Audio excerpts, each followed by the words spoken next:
मोहसिन नकवी पाकिस्तान के वज़ीर दाखिला हैं, लेकिन वो अमेरिका गए हैं। वहाँ पे वज़ीर ख़ारजा को जाना चाहिए था, लेकिन वो ट्रंप की हलफबरदारी से पहले वहाँ पे पहुँच गए। उनको कायल करने के लिए कि आपके लोग इमरान ख़ान के हक़ में बात करते हैं, ट्वीट करते हैं, इनको भी रोको। और इमरान ख़ान कितना ज़्यादा ख़तरनाक है पाकिस्तान के लिए, दुनिया के लिए, दुनिया के अमन के लिए, ये सारा कुछ लेके वो वहाँ पे गए। और वहाँ पे कितनी ज़्यादा उन्होंने कामयाबी हासिल की। उन्होंने मिशन इम्पॉसिबल को पॉसिबल बना के दिखा दिया, पॉसिबल बना के रख दिया। तहरीक इंसाफ पूरा जोर लगा लेती, लेकिन वो काम नहीं कर सकती थी जो मोहसिन नकवी की तरफ से वहाँ पे कर दिया गया। इमरान ख़ान के ख़िलाफ़ माहौल को साजगार बनाने के लिए वहाँ पे गए थे, लेकिन कर क्या चुके हैं, क्या कर रहे हैं, क्या कर दिया है। इन्होंने कई मुलाकातें की हैं, लेकिन पायदार कोई एक मुलाकात भी इनकी तरफ से नहीं की गई। इन्होंने ये भी शो कर दिया कि ट्रंप की हलफबरदारी तकरीर में वो मौजूद थे। अल्लाह बेहतर जानता है कि कहाँ मौजूद थे। बहरहाल हम बात करेंगे उनके मिशन इम्पॉसिबल को पॉसिबल करने वाली मोहसिन नकवी की तरफ से। वहाँ पे दो कांग्रेसमैन से मुलाकात की गई, इकट्ठे बैठे हुए थे। उनमें से एक जो विल्सन थे, उनके कान कैसे भरे होंगे ये आपको इल्म ही होगा, हो सकता है। तो जो विल्सन से मुलाकात इनकी ख़त्म होती है, ये अपने होटल वापस चले जाते हैं और अभी ये अपने होटल नहीं पहुंचते, विल्सन की तरफ से ट्वीट आ जाता है। एक्स पर वो लिख देते हैं फ्री इमरान खान। और इसके बाद फिर मुलाकात इनकी होती है जनरल जैकब से। ये रिटायर्ड जनरल हैं, इनके साथ भी इसी तरह की बातें यकीनी तौर पर होती हैं। और मुलाकात ख़त्म होती है तो उनकी तरफ से भी ट्वीट जारी कर दिया जाता है, the facts are straight forward, it is not time to mince words, free Imran Khan. उनकी तरफ से भी यही कह दिया जाता है। तो इससे आप अंदाज़ा कर लीजिए कि मोहसिन नकवी साहब मिशन इम्पॉसिबल पर वहाँ पे गए थे और उसको इन्होंने पॉसिबल करा के दिखा दिया। बिलावल भुट्टो जरदारी की तरफ से धमकी दी गई है अदलिया को, किस बल बोते पर उनकी तरफ से धमकी दी गई है। उनकी तरफ से कहा गया है कि 26वीं तरमीम पार्लियामेंट के सिवा किसी अदारे ने ख़त्म की तो उसे कोई नहीं मानेगा।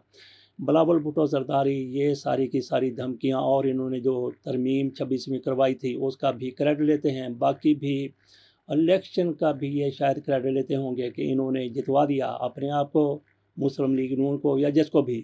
अब इनकी तरफ से दी जाने वाली धमकी हैरान कौन है। सुप्रीम कोर्ट को कह रहे हैं कि 26वीं तरमीम अगर ख़त्म की तो उससे कोई नहीं मानेगा। बिलावल भुट्टो जरदारी की तरफ से ये किस बल बोते पर ये पिद्दी और ये पिद्दी का शोरबा।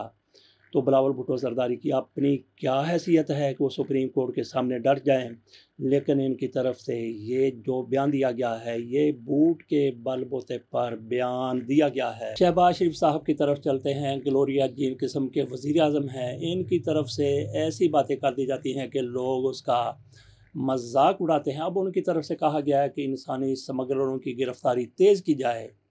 उन्होंने इसके साथ ही खुसूसी टास्क फोर्स बनाने का भी ऐलान कर दिया है।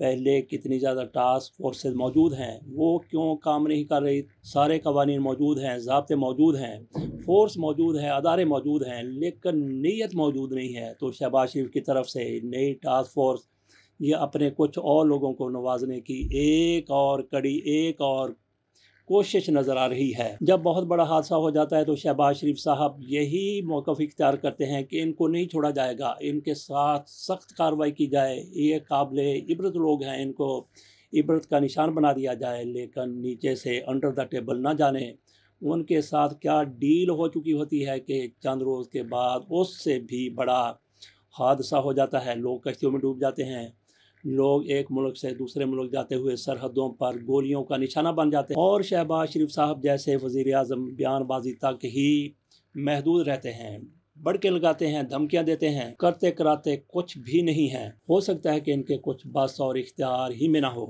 मुज़ाकरात की तरफ आ जाते हैं। मुज़ाकरात की टेबल एक मरतबा फिर सीधी होती हुई नजर आ रही है। इमरान खान के हुक्म पर PTI ने मुज़ाकरात की टेबल उल्टा दी थी और कहा गया था कि ये मुज़ाकरात में संजीदा नज़र नहीं आते, जबकि इरफान सिद्दीकी साहब कह रहे थे कि देखें, पहले बात हो गई थी कि 7 वर्किंग डेज़ के बाद या इस दौरान हम अपना मौक़िफ़ आपके सामने रखेंगे। अभी वो दिन पूरे नहीं हुए, 27 को ये दिन पूरे हो जाएंगे तो उसके बाद आप हमसे सवाल कर सकते थे, लेकिन आपने पहले ही मुज़ाकरात से राह फ़रार इख्तियार कर ली।